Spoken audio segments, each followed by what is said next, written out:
Hey guys, my name is Mary from HBI, and today I'm going to be doing a little overview of this 2004 Lamborghini Gallardo. So to start off with, I kind of wanted to touch on the whole pre-LP versus LP models that the Gallardo makes.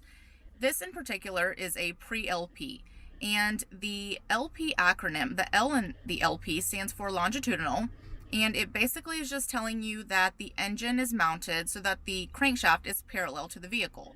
So it's just mounted literally from front to back, the same way that the vehicle runs. The P stands for posteriore, and in Italian that means rear or back. So it's just telling you that it's a rear engine vehicle where the engine is mounted parallel to the vehicle. So I guess I was a little confused though when they would use the pre-LP and LP to differentiate between two different models, because in reality there was no difference in the placement of the vehicle's engine. So the actual difference between the two models is that one has direct injection and one has fuel injection. And the direct injection, which goes to the LP vehicles, is basically just for fuel efficiency, or fuel combustion efficiency. So like I said, I guess I was just a little bit confused why they would use those two to differentiate, when in reality there was no difference in the engine's placement. So some actual specs on the engine in itself is that this is a 5.0 liter. It's a V10. It has 500 horsepower, or 493 to be exact. The overall weight of the vehicle is 3,350 pounds. And you had two choices between the transmission types. You could get the 6-speed manual, or you could get the 6-speed e-gear. So that brings us to another topic, the e-gear. It is a very controversial opinion, I guess, between people who like the e-gear and those who don't. My opinion is that I don't care for it. And it's mainly just because of the way that it seems to just be so jumpy.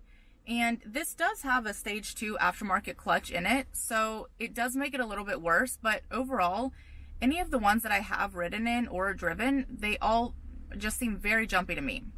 It's especially bad if you are at a stoplight and you're trying to take off. I mean, uphill, that's the worst. You are not going to get out of it without just literally bucking your way out. So, it gets a little bit difficult sometimes to have to constantly deal with that. And it does have an automatic mode. It doesn't make it any better in my opinion. It, is just the same. I thought maybe it would have some sort of, easier flow to it, but it doesn't.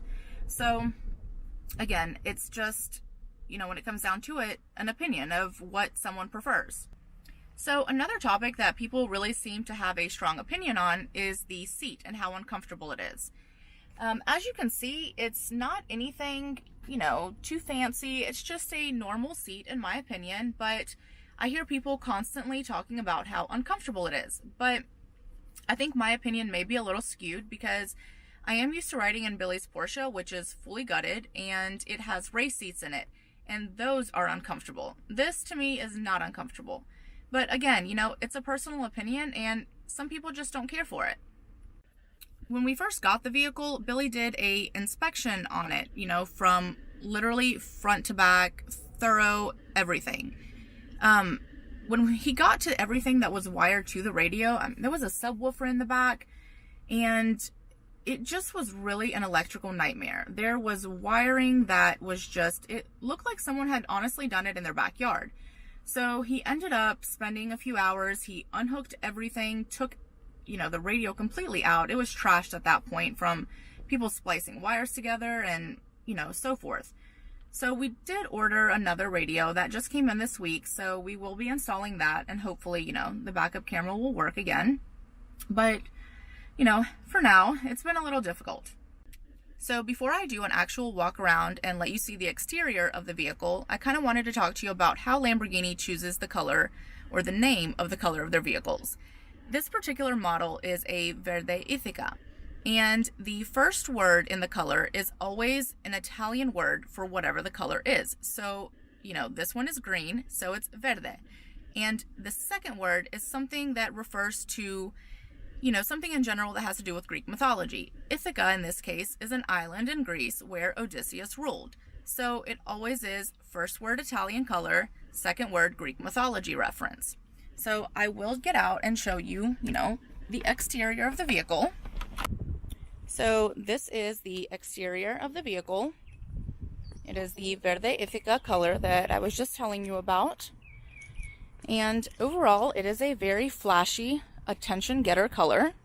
But just from my experience, I'm not saying it's this way for everyone, but usually the people that go for the Lamborghini, they have been, people who do like a little bit flashier. So if you're going to go flashy, you might as well get the color to match it. We did change out the original wheels that it had on it. We did the aftermarket, the HREs, and those, in my opinion, look a lot better than what we had before. So Billy did change the spoiler as well after we got it. It's a carbon fiber spoiler, wing, whatever you prefer to call it. And again, it is just a very beautiful and flashy car.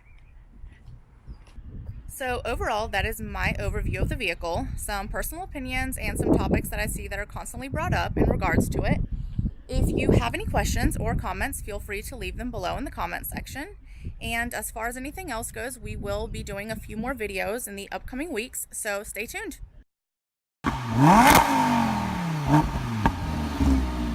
Ah!